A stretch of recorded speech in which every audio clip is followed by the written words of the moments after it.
ఉండి నియోజకవర్గంలో ప్రజల సమస్యలను తెలుసుకునేందుకు సిపిఎం రాష్ట్ర కార్యదర్శి శ్రీనివాసరావు మరియు సిపిఎం నాయకులు చేపట్టిన కార్యక్రమంలో సమస్యలను పరిష్కరించాలని డిమాండ్ చేసిన నేపథ్యంలో డిప్యూటీ స్పీకర్ రఘురామకృష్ణమరాజు శ్రీనివాసరావుపై అనుచిత వ్యాఖ్యలు చేయడాన్ని సిపిఎం పార్టీగా తీవ్రంగా ఖండిస్తున్నామని తెలియజేస్తూ నంద్యాలలో సిపిఎం జిల్లా కార్యదర్శి రమేష్ ఇతర నాయకుల ఆధ్వర్యంలో నిరసన వ్యక్తం చేశారు. రఘురామకృష్ణమరాజుపై వారు తీవ్ర ఆగ్రహం వ్యక్తం చేశారు. ఇటువంటి వ్యాఖ్యలు చేసిన ఇతనిని డిప్యూటీ స్పీకర్ పదవి నుండి తొలగించాలని, బేషరతుగా సిపిఎం రాష్ట్ర కార్యదర్శికి క్షమాపణలు చెప్పాలని, లేని పక్షంలో రాష్ట్రంలో ఎక్కడైనా అతనిని అడ్డుకుంటామని వారు హెచ్చరించారు. నువ్వు నీ నియోజకవర్గంలో ప్రజల సమస్యలే పరిష్కారం చేయలేనివి సభనేం సజావుగా నడుపుతావని చెప్పి మాట్లాడతావు. సభ్యత కలిగి మాట్లాడేటువంటి వ్యక్తివి సభ్యతను మరిచి నువ్వు నోటికి వచ్చినట్టు దుబారుగా అనుచితంగా మాట్లాడుతున్నావంటే నీలాంటి వాళ్ళు గౌరవ సభలకు డిప్యూటీ స్పీకర్గా నువ్వు తగవు అని చెప్పి నేను చెప్పదలుచుకున్నాను. ఈరోజు ప్రజా సమస్యల మీద నువ్వు గత 5 సంవత్సరాలుగా ఏం పనిచేసింది లేదు. నీవు అవినీతి అక్రమాల్లో పాల్పడితే వాటి మీద విచారణ పేరు మీద నిన్ను పోలీసులు 3rd డిగ్రీ ప్రయోగించి కొట్టిన ఇప్పుడు ఏదో తెలుగుదేశము, బీజేపీ, జనసేన దాని నీడన సీట్ సంపాదించి ఎమ్మెల్యే గెలిచినంత మాత్రాన నేను పెద్ద పొడంగి అనుకుంటున్నాను. ఈరోజు దేశంలో, రాష్ట్రంలో అనేక ప్రజా సమస్యలు ఉన్నాయి. వాటి మీద ఒక్క మాట మాట్లాడగలిగే శక్తి సమర్థం లేకుండా మాట్లాడుతూ ఉన్నాను. నీలాంటి ప్రజా సమస్యలు పట్టణవాడు, ప్రజల సొమ్మును తెగ తిన్నవాడిని మాట్లాడే హక్కు ఈ దేశంలో లేదు. ఈ పిచ్చి మాటలకు గౌరవం లేదు.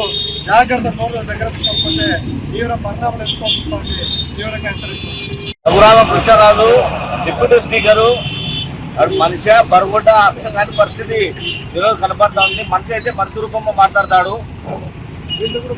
ఏం బీపుతావు, నీ అంటూ చూస్తాం, మేము కూడా మాట్లాడతాం, నువ్వేం బీపుతావు అని చెప్పి.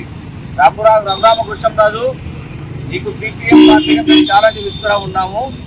రా, రోడ్డు మీదకి రా, చూసుకుందాం.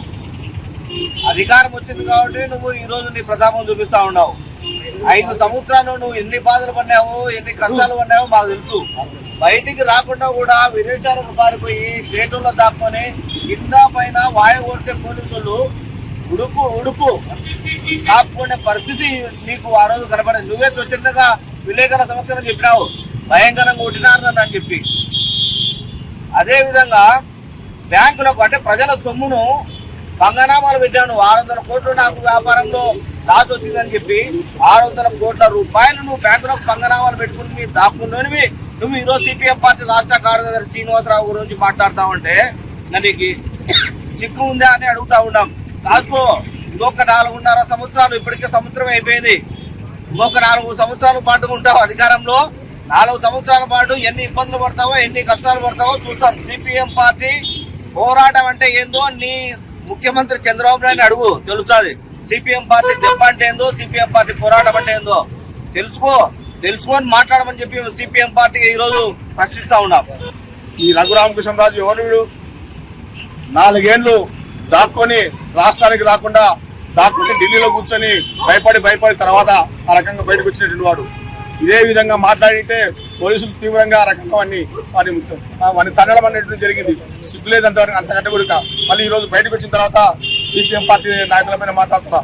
సిపిఎం పార్టీ నాయకులు మరి నీతి నిజాయితీగా ఎక్కడ కూడా అవినీతికి ఆ రకంగా పాల్పడకుండా తమ జీవితాలనే ఆ రకంగా పేద ప్రజలకు అంకితం చేసిన నాయకులను ఒరే తరాన్ని అంత చూస్తామని చెప్పేసి మాట్లాడే రఘురామకృష్ణరాజు వెంటనే ఆ రకంగా శిక్షించాలని చెప్పేసి, ఆ రకంగా డిప్యూటీ స్పీకర్ పదవిని తొలగించాలని చెప్పేసి సిపిఎం పార్టీకి మేము కోరుతా ఉన్నాం.